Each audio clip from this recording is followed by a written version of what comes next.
Merhaba arkadaşlar, kanalıma hoş geldiniz. Sizlerle bu Y trabzanlı modeli yapıyoruz. Birlikte başlayıp birlikte bitiriyoruz arkadaşlar. Videoda aşama aşama bütün bilgileri vereceğim. İlk aşamada kullandığım ipin özellikleri, ikinci aşamada yapım aşaması, üçüncü aşamada püskül, dördüncü aşamada da bitmiş haliyle ölçüleri, ne kadar ip kullandığımı video sonunda belirteceğim arkadaşlar. İp tanıma aşamasına geçebiliriz. Ben yurt dışında yaşıyorum. Yabancı marka ip kullanıyorum. Aynı özelliklerde ipi bulabilmek için bu arkadaki metrajlarına ve özelliklerine bakmamız gerekiyor. İp alırken ipin kalınlığı 2 mm ama %46 koton, %40 polyester, %14 rayon. Bu yüzdelikler iplerde değişebilir. Önemli olan karışım olması, %100 koton olmaması gerekiyor bunu yaparken. Bu tarzda bir makrome ipi alırken %100 koton ya da %100 polyester ip almamaya dikkat ediyoruz. Çünkü bu yumuşaklıkta olması için bu karışımların olması gerekiyor. Bir de metrajlarına da bakarsanız aynı kalınlığı rahatlıkla bulabilirsiniz. 250 gramda 250 metre ip var. Tığ önerisi 2 ile 4 mm arasında. Ben elime 4 mm yatkın olduğu için 4 mm tığ kullanıyorum. İp alırken bu arkayı muhakkak okuyalım. Bu gramaj ve yüzdeliklere bakarsanız aynı özelliklerde ipi rahatlıkla bulabilirsiniz. Şimdi modele zincir çekerek başlıyoruz. Benim yaptığım modelin taban sayısı için toplamda 82 adet zincir gerekli. Bu şekilde toplamda 82 zincir hazırlıyorum. Zincirimi hazırlarken de sizlerden tek ricam bu videolara beğen atarak destek olmanız. Şimdi videoyu durdurarak aşağıda bu beğeni işaretine basarak bana destek olabilirsiniz arkadaşlar. Zincirimi hazırlayıp geliyorum. Toplamda 82 zincir hazırlıyoruz arkadaşlar. Taban kısmı için olan zinciri çektim. Şimdi 9. zincire batarak yeni sıraya başlayacağız. 2, 4, 6, 8. 9. zincir burası. Tığıma 2 sefer doluyorum. Şimdi bu sırada hep Y trabzan yapacağız. Bu modelin özelliği o. Şimdi tığıma 2 sefer doluyorum. 9. zincire batarak ilk doladığımı, sonra ikinci doladığımı, en son ikisini birlikte yaparak 3 seferde çekiyorum. Üçlü trabzan yapıyorum. Arada 3 zincir. Tığıma bu kez bir sefer doluyorum. Burada ilk ikisini birlikte yapmıştım. Bunun iki teline batarak ipimi alıyorum. Normal ikili trabzan yapıyorum. İkisini birlikte. Bu şekilde Y trabzanlar yapıyoruz. Bir zincir. Arada 4 zincir bırakıyoruz. 5. zincire bu işlemi yapıyoruz. Burada bir zincir çektik. Tığıma 2 sefer doluyorum. 5. zincirde Y trabzan yapıyorum. Sırasıyla ikisini birlikte yapıyorum. Arada 3 zincir. Şimdi bunun diğer tarafını yapıyoruz. Tığıma bir sefer doluyorum. Sıra başında bu ilk ikisini yapmıştım. Bunun iki teline batarak ipimi alıyorum. İkisini birlikte bu şekilde yapıyorum. Bir zincir, tığıma 2 sefer doluyorum. 5. zincire batarak Y trabzan yapıyorum. Bu modeli büyütmek istiyorsanız bu Y trabzanlardan ekleyerek bu modeli genişletebilirsiniz. Bir tane Y trabzan için toplamda 5 zincir gerekli. 5 ekleyerek bunu istediğiniz kadar büyütüp küçültebilirsiniz. 3 zincir, tığıma bir kez doluyorum. Buradaki ilk iki teline batarak ikili trabzan yapıyorum. Son bir kez daha göstermek istiyorum bu sırada. Bir zincir, tığıma 2 sefer doluyorum. 5. zincire batarak Y trabzan yapıyorum. 3 zincir, tığıma bir kez doluyorum. İlk iki teline batarak Y trabzanın diğer tarafını yapıyorum. Bir zincir yaparak bu şekilde 5. zincire Y trabzan yapıyoruz. Hala aklımızda soru işareti varsa videoyu geri alarak bu kısımdan izleyebilirsiniz. Bu Y trabzanlardan toplamda 15 tane yapıyorum. Sıra sonuna kadar bu şekilde yapalım. Sonra sıra sonunu göstereceğim. Toplamda 15 tane bu Y trabzanlardan yaptım. Sıra sonuna kadar geldim. Sıra sonunda da son 3 tane zincir kaldı. Hiç zincir çekmeden tığıma 2 sefer doluyorum. Bu kenar kısmını ben düz durması için üçlü trabzan yapacağım. Bunu isteğe bağlı olarak ikili trabzan da yapabilirsiniz. Duruşuna göre burayı değiştirebilirsiniz. Arada 2 boşluk, 3. zincire batarak üçlü trabzanımı yapıyorum. Dediğim gibi burayı aynı boyda yapabilmek için bu şekilde yaptım. İsteğe bağlı üçlü trabzan, dörtlü trabzan nasıl yapmak isterseniz yapabilirsiniz. Şimdi yeni sıraya başlıyorum. 8 zincir çekerek yeni sıraya başlıyorum. 3, 4, 5, 6, 7, 8. Diğer yöne doğru dönüyorum. Bu Y trabzanları yaparken bu aralarda birer tane zincir çekmiştik. Direkt zincire de batabilirsiniz. Boşluğa da batabilirsiniz. Oralara ikili trabzan yapıyorum. Tığımı bir kez doluyorum.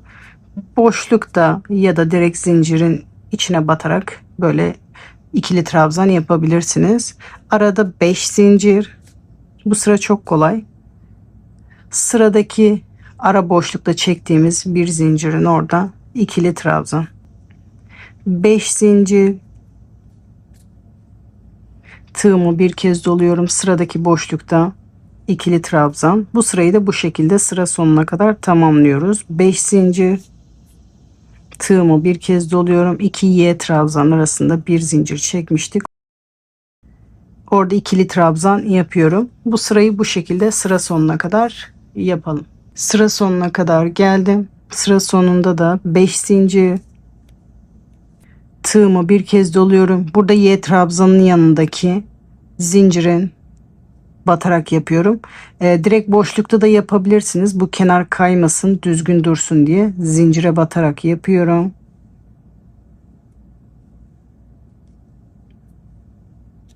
Bu şekilde. Bu sırayı bu şekilde bitirmiş oluyoruz. Bu dönüş zinciri bu şekilde hoşunuza gitmiyorsa değiştirebilirsiniz. Buradaki zincirler trabzan yerine, burada 2 zincir ara boşluk için bir tane zincir de tam köşe için bu şekilde yaptım. Hoşunuza gitmiyorsa zincir sayısını azaltabilirsiniz. Şimdi yeni sıraya başlıyorum. 4 zincir. Diğer yöne doğru dönüyorum. Bu modeli yaparken hep şu iki sırayı tekrar ederek yapıyoruz. Şimdi birer sıra daha göstermek istiyorum. Ondan sonra rahatlıkla kendiniz yapabilirsiniz arkadaşlar. Tığıma 2 sefer doluyorum. Şimdi bu sırada Y trabzanlar yapmaya başlayacağız. Direkt ortada boşlukta da yapabilirsiniz. Zincire batarak da yapabilirsiniz. Üçüncü zincirin oraya batarak yapıyorum. Batarak yapınca daha düzgün duruyor. Bu Y trabzanlar kaymıyor. İlk ikisini, sonra ikisini, en son ikisini birlikte yaparak üçlü trabzan yapıyorum. Arada 3 zincir. Tığıma bir kez doluyorum. Bu ilk iki teline batarak normal ikili trabzan yapıyorum. Arada bir zincir. Tığıma 2 sefer doluyorum. Sıradaki 5 zincirin 3. zincirine batarak Y trabzan yapıyorum. 3 zincir. Tığıma bir kez doluyorum. İlk iki teline batarak normal ikili trabzan yapıyorum. Bir kez daha göstermek istiyorum. Bir zincir. Tığıma 2 sefer doluyorum. Sıradaki 5 zincirin 3. zincirine batarak Y trabzan yapmaya başlıyorum.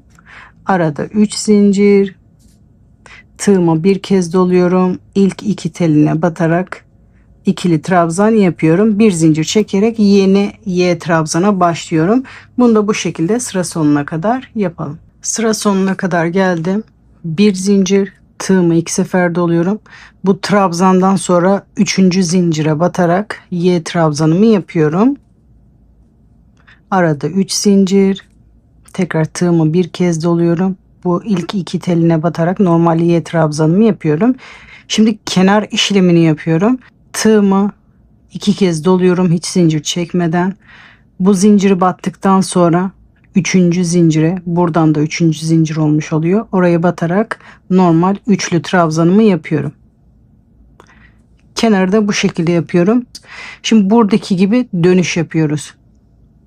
8 zincir. Diğer yöne dönüyorum. Tığımı bir kez doluyorum. Boşlukta ya da direkt zincirin içinde ikili trabzan yapıyoruz. 5 zincir.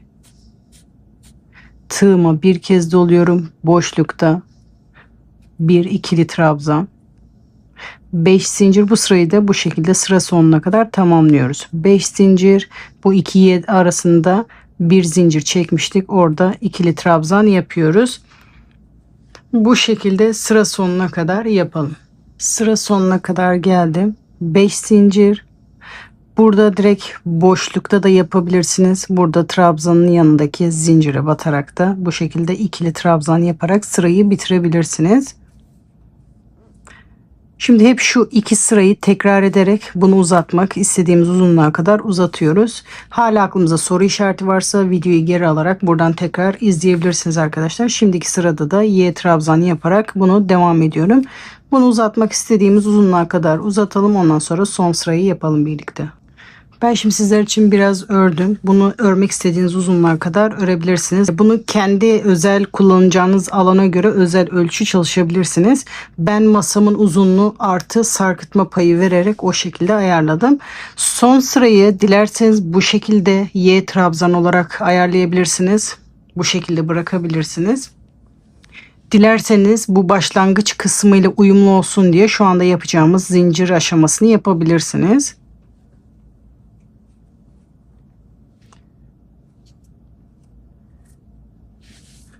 Bu son sırayı normalde şu yaptığım sırayı yapacağım. Ama aralarda birer tane zincir eksilteceğim. Ben buna batacağım için buralarda 5 zincir çektim. Ama başlangıç kısmında aralarda 4 zincir vardı. Şimdi burada dönüş kısmında 7 zincirle başlıyorum. Diğer yöne dönüyorum. Bu kısmı bu şekilde sık iğne de yapabilirsiniz. İsteğe bağlı olarak trabzanda yapabilirsiniz. Tığıma bir sefer doluyorum. Boşlukta bir trabzan. Aralarda 4 zincir yapıyoruz. 4 zincir. Bu kısmı biraz toparlaması için 4 zincir yapıyorum arkadaşlar. Son sırayı bu şekilde bırakırsanız biraz yayık duracak. Bu son sırayı yapmamızın amacı hem başlangıçla uyumlu olsun hem de bu son sırada toparlasın diye. Tığımı bir kez doluyorum. Boşlukta bir trabzan. 4 zincir, tığıma bir kez doluyorum, boşlukta bir trabzan. Bu görüntü hoşunuza gitmiyorsa sık iğne olarak da çalışabilirsiniz. Sık iğne yapınca buradaki dönüş sayısını 6 olarak yapmam gerekiyor ki bu kısım çok büyük olmasın diye sık iğneli yaparken burayı 6 zincir yapabilirsiniz. Boşlukta bir sık iğne, 4 zincir, boşlukta bir sık iğne. Bu şekilde de yapabilirsiniz arkadaşlar. 4 zincir, boşlukta bir sık iğne. Hangi görüntü hoşunuza gidiyorsa o kısmı ekleyerek bunu sıra sonuna kadar tamamlayalım. Sıra sonuna kadar geldim. 4 zincir. Bu trabzanın yanındaki zincire batarak trabzanımı yapıyorum. Ben bunu trabzanlı olarak bitirdim. Bir zincir çekerek ipimi burada kesiyorum. Şimdi püskül yapılışına geçebiliriz. Şimdi püskül yaparken bu şekilde 2 adet ip hazırlıyorum püskülü bağlamak için. Püskülü iki türlü yapabilirsiniz. Birincisi benim gibi elinizde sararak yapabilirsiniz. İkincisi de bir cisme sararak kart, karton, kumanda ne isterseniz istediğiniz bir cisme sararak da yapabilirsiniz. Yapacağınız cismin genişliği önemli. Ne kadar uzunlukta yapmak istiyorsanız. Püsküllerin boyu 10 santim olsun istiyorsanız 10 santim genişliğindeki bir cisme sararak yapabilirsiniz. Örnek şu şekilde bir kitap diyelim ya da bunun kalınlığında bir karton. Bu şekilde ona sararak da yapabilirsiniz. Ben şimdi elimde göstereceğim ama dediğim gibi bir cisme sararak da bu şekilde yapabilirsiniz. Şimdi ipimi alıyorum. Neye sarmak istiyorsanız onu alın. Ben elimde yapıyorum. Bu şekilde sararak püskülümüzü hazırlıyoruz. Bu sarma sayısı sizin isteğinize bağlı, yapacağınız kalınlığa göre değişir. Ne kadar çok sararsanız o kadar çok ip gider ama kalın oldukça da püskül daha güzel duruyor. 6, 7, 8, 9, 10, 15 sefer sardım. İpimi kesiyorum. Sonra ipimizin tekini alıyoruz. Bu şekilde sardığımız ipin arasından beri geçiriyoruz. Neye sardıysak ipi arasından beri geçiriyoruz. İki ipi eşit bir şekilde tutuyoruz bu şekilde. 2 sıkı düğüm atıyoruz. Burayı tutuyorum ki açılmasın. Bu şekilde 2 sıkı düğüm atıyoruz. 1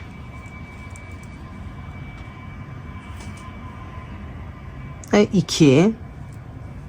Şimdi ilk iple işimiz bitti. Şimdi bağlama kısmına geçiyoruz. Diğer ipi alıyorum.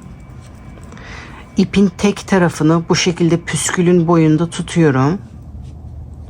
Sonra yukarıdan yaklaşık 1,5-2 santim genişliğinde bir mesafe bırakıyoruz. Bu mesafeyi bütün püsküllerde eşit olarak yapmamız gerekiyor ki bu kısımları aynı dursun.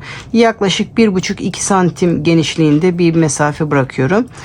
Bu ipimi de sıkıca burada tutuyorum. Şimdi sarmaya başlıyorum. Bir tur yaptım. 2 tur. Bu şekilde 3 tur sardım.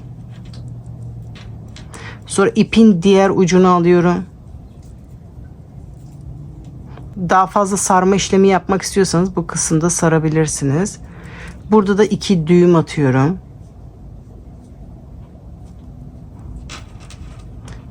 Burada düğüm atma tekniği farklı bir teknik var ama ben size pratik olanı göstermek istiyorum. Bu şekilde 2 sıkı düğüm atıyorum. Bunları böyle bırakırsanız bu ipin görüntüsü bu şekilde kötü durur. Bu iplerin daha düzgün durması için bu ipleri bu sardığımız ipin içine doğru çekeceğiz. Bu sardığım ipin arkasından beri tığımı geçiriyorum. Bu sonra sardığım bu ipleri sırasıyla aşağı doğru çektiriyorum. Bu bir. Sonra diğerini.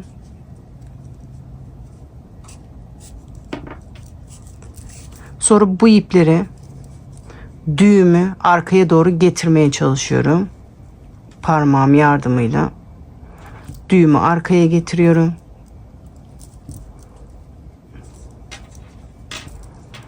Bu şekilde bunu arka kısma getirirseniz bu şekilde duruyor. Sonra bu ucunu düzeltiyorum. Katlarını açıyorum.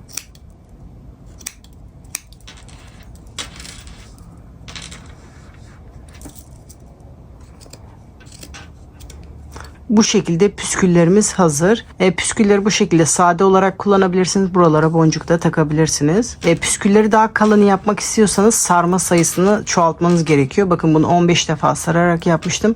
Bunu 30 defa sararak yaptım. Püskülüm hazır. Bu şekilde ahşap boncuk kullanarak yapabilirsiniz. Sade olarak da kullanabilirsiniz arkadaşlar. Ahşap boncuğun ölçüsü 19 mm. Yaptığım püskülü boncuğun içinden geçirerek tek ipini alıyorum. Bitiş kısmında burada trabzanların olduğu yerlere takıyorum. Bakın başlangıç kısmında sık iğneleri batarsak bu kenarlar yarım oluyor. Bitiş kısmında ise trabzanların oraya batarsak burası tam bir boşluk oluyor. Burası yarım olmuyor. Bitiş kısmında direkt burada trabzanların oraya takarsak eşit bir şekilde oluyor. Başlangıç kısmında dilerseniz sadece bu sık iğnelerini oraya takabilirsiniz ama kenarda bu boşluk olacak. Dilerseniz bu şekilde buradan 3. zincire batarak boşluklara püsküllerinizi takabilirsiniz. Bunu kendi göz zevkinize göre bu kısmı ayarlayabilirsiniz arkadaşlar. Dediğim gibi dilerseniz sadece sık iğnelerini oraya takabilirsiniz. Göstereyim. İpimin tekini alıyorum. Diğer ucuyla 2 düğüm atıyorum. Boncuğun içinden geçirerek ipimi oradan alıyorum. Mesafe yoksa bu trabzanların arkasında da bu ipinizi saklayabilirsiniz. Bu bağladığım ipin içinden beri püskülü aşağı doğru çekiyorum. Bu şekilde kenara taktığınız zaman çok da belli olmayacak. Bu şekilde sadece sık iğnelerini oraya takarsanız bu başlangıç kısmı bu şekilde görünecek. Bir tarafta 15 püskül olur. Diğer tarafta 16 tane püskül olur. Görüntü rahatsız etmiyorsa o şekilde takabilirsiniz arkadaşlar. Benim için buralara takmak daha iyi görünecek. Aralara takarsam bitiş kısmı ile uyumlu görünmeyecek. O yüzden sık iğnelerin oralara püskül takacağım. Bir taraf diğer masanın ucunda kalacak. Burası diğer masanın ucunda kalacak. Bitiş kısmında da bütün trabzanların üzerine püsküllerimi takıyorum arkadaşlar. Siz de istediğiniz gibi püsküllerinizi takabilirsiniz. Şimdi sırasıyla ben hazırladığım runner'ın püsküllerini takıyorum. Tersten ütülüyorum. Size masada bitmiş halini gösteriyorum arkadaşlar. Ölçülerini de birazdan bitmiş haliyle göstereceğim. Örtümü tersten ütüleyip size bitmiş halini masa üzerinde gösteriyorum. Yaptığım örtünün eni 38 santim, püskülsüz boyu 2 metre 30 santim. Bu ölçülerdeki bir runner'a yaklaşık 690 metre kadar ip kullandım.